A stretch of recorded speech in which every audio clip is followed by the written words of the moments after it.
Thank you, Councillor Siomo. Councillor O'Malley, you have the floor. Thank you, Madam President. Rise to commend the authors, ask that my name be added. Look, I understand the complexity of the Boston Public Schools. As a city, we are hindered by a lot of issues that other urban school districts or rural or suburban school districts don't have to deal with. This is a complex issue, and I appreciate the efforts made by BPS to come up with a better system. This is not it. This is a far worse system. And with all due respect to the folks who've been working on this, and let me be clear, Councillor Sabi-George and I have been outspoken in our support for a later high school start times. The science there is solid, but that should not come at the expense of an unworkable schedule for elementary schools. This is the biggest issue that I've dealt with in 7 years on the council. I've received more calls, more emails, more social media communications on this than anyone else, and this is something that is affecting literally every block of my district. It's happening at the Linden School, 9:30 start, going to 7:15. The Linden School in West Roxbury is a pilot school, which means the dismissal will occur at 1:15 in the afternoon. It's happening at the Manning.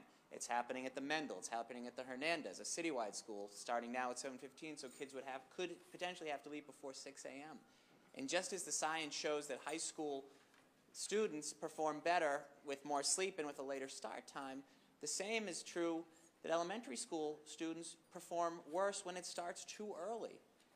You know, New York has a policy in place that no elementary school or no school, I believe, of any time should start before 8 o'clock. And I get it. Again, we have certain constraints that New York City does not have. But again, that should be what we strive to. So I cannot be strong enough to say I oppose this plan as it's been put forward.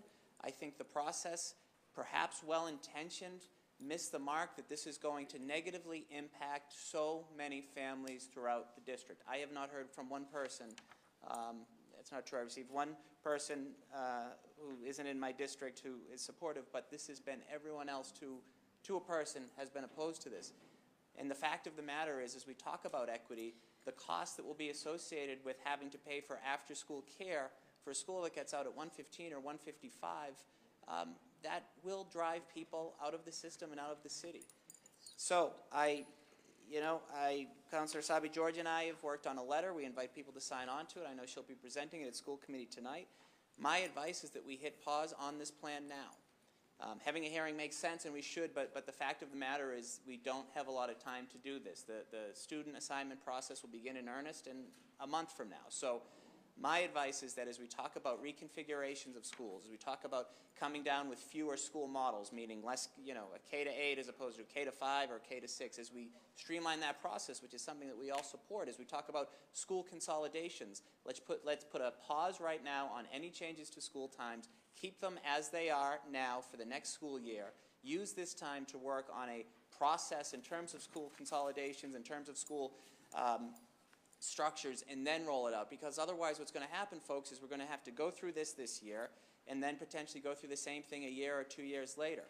I do not support these changes as they're presented, and I urge in strongest possible terms the school committee to use the opportunity tonight at their school committee meeting and at subsequent community meetings next week to reverse these decisions. I think it is really incredibly detrimental to the Boston Public Schools, and anything we can do to change that, we ought to be doing. Thank you.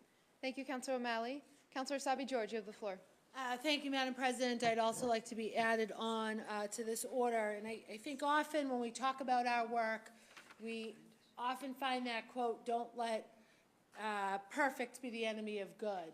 But in this case, as we've worked to what I think is a pretty good policy on paper, when we've rolled it out and looked at what the implications are across the district and to all of our schools, it is not even close to good. It's actually awful for so many of our families. And although I am a supporter from day one of later high school start times, as you know, I taught in high school in Boston, it is so important that we not sacrifice our youngest kids in order to do what's right for our oldest kids. This does have to move quickly. The assignment process, the enrollment process, the sign-up process starts the very first week of January, so we have little if almost no time left. And what strikes me, though, is this continues to be, across the district, a problem of our buses driving and determining what happens in our classrooms. We need to put our children, their academic success, what they need first and foremost at the top of the list when we talk about how we're going to run our schools. The policy on paper is good. It sets some great goals. High school should start after 8 a.m. Hip, hip, hooray. No elementary school should get out after 4 o'clock. Hip, hip, hooray. It doesn't mean 7:15 and 1:15 for a start and an end time is a good thing. We need to go back to the drawing board. Unfortunately, we need to figure this out. We need to do what's right for our kids and our schools in the city of Boston. I will be presenting, in effect, the same comments this evening at school committee, and we need to do this. We need to do it right, and I appreciate the response that we've had, I think, collectively as a body, and I appreciate the reaction and the passion in which many of you have responded to what's really become a crisis for our families and our kids across the district. Thank you. Thank you, Councillor Sabi George. Madam Clerk, could you please add Councillor O'Malley's name? Please add Councillor Sabi George's name. Add Councillor Jackson. Add Councillor Baker. Add Councillor Presley. And the second late filed matter will be placed on file.